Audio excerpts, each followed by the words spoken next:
Hi guys, welcome back to my channel. Today we will study about Mendelssohn and Stahl experiment. Now this experiment proved the semi-conservative model of DNA replication. Now what this semi-conservative model of DNA replication means? It means that a DNA which has two strands, so when these two strands will separate out, then each strand of this DNA molecule will act as a complementary or template strand for DNA replication. So each strand will act as a template strand and will give rise to new DNA molecules.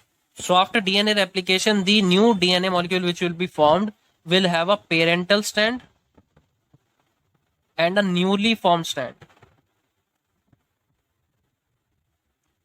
So this sums up the semi-conservative model of DNA synthesis. Now the semi-conservative model of DNA replication was just a theory which scientists didn't believe in, until Mendelssohn and Stahl came with an experiment to prove the semi-conservative model of DNA replication.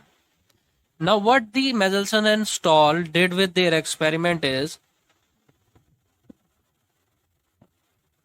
they grew a bacteria known as E. coli in a solution of NH4Cl, and the nitrogen they took was the N15 nitrogen. As the nitrogen molecule in NH4Cl was N15, which is a heavy isotope of nitrogen, this E. coli grew in this solution containing the N15 heavy isotope. So because this E. coli grew for many generations in this solution, the DNA which was newly synthesized in these E. coli got incorporated with the N15 isotope. So the DNA in this E. coli got incorporated with the N15 isotope. After doing this, they put the newly found E. coli with the N15 DNA into a solution of NH4Cl, and the nitrogen in this NH4Cl was the normal isotope, which is the N14 isotope of nitrogen. So after doing this, they extract the different DNA molecules, the heavy isotope DNA molecule and the normal isotope DNA molecules. At different time intervals, they take sample of these newly formed DNA. During the sampling, they have to distinguish between the DNA molecule containing the heavy isotope and also the normal isotope.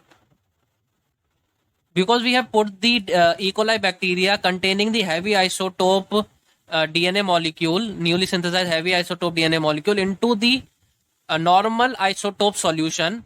Now the generation which will be formed in this solution will contain both the heavy isotope and the normal isotope. So we have to separate the heavy isotope and the normal isotope. So we have to distinguish between the heavy isotope and the normal isotope. So this can be done by centrifugating this bacteria culture, which contains both the heavy isotope and the normal isotope, in a CaCl cesium chloride gradient. So we can put this bacteria culture containing both the heavy isotope and the normal isotope into the cesium chloride gradient containing solution, and we can centrifuge this solution. So after centrifuging, dense solution of the CaCl will form density gradient bands, and the lowest density band will be at the top, and the more density or the high density band will be at the last, at the bottom. So this heavy density band will obviously be of the heavy isotope or the N15, and the top will be of the lower density band, which is N14.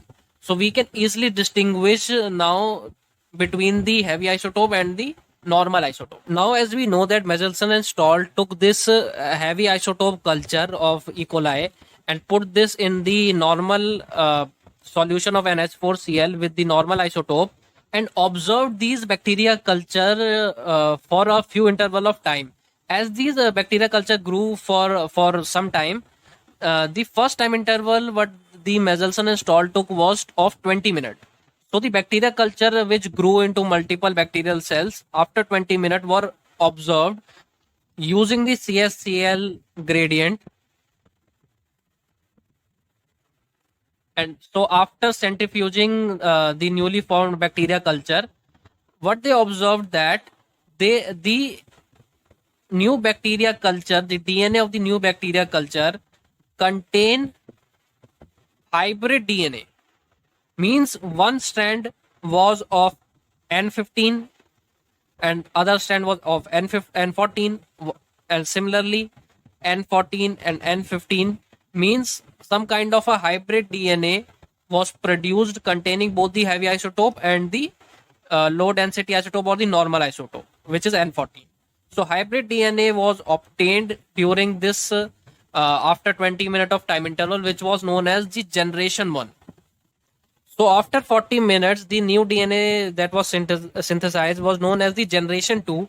And in this second generation, what they observed is that DNA molecules formed were entirely of N14 or either the hybrid DNA. Means two DNA molecules formed were of hybrid DNA, means containing one N14 and one N15 strand, one N14 and one N15 strand, means two hybrid DNA molecules, and two separately DNA molecules which were entirely of N14 DNA, means the normal DNA. So this kind of proved the semi-conservative model of DNA, because as we know, the semi-conservative model of DNA says that the parent strand, that the newly synthesized DNA formed will have one parent strand and one newly formed strand. So we took the N15 in the first culture as the parent strand, and when we put this N15 containing DNA into this N14 containing solution, the newly synthesized generation had both their genes, because the N15 act as a parent strand and the newly synthesized strand got incorporated in this. So this formed the hybrid DNA. Now again, when we see the second generation, so the hybrid DNA in this case will act as a parent strand. So the N14, N15 from this, each of these strands will act as a parent strand, and we have to remember that this hybrid DNA is growing in this NH4Cl14 solution, which is a normal isotope containing N14.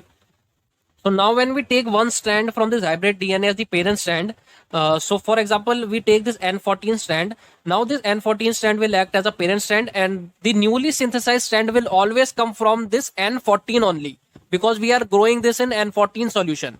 So one N14 will be formed. Now N15 will be taken as the parent strand. So the newly formed strand will come from N14. So hybrid DNA will be formed here. Now again hybrid DNA will be formed. Now again when N14 will be taken as a parent strand, so again N14 will come from this newly formed strand. So newly formed strand, so a newly formed DNA molecule will contain both the N14 DNA. So in this way, Mendelssohn and Stahl proved the semi-conservative model of DNA replication. I hope you have understood all the basics of this experiment. If you have any doubts, you can always ask them in the comment section.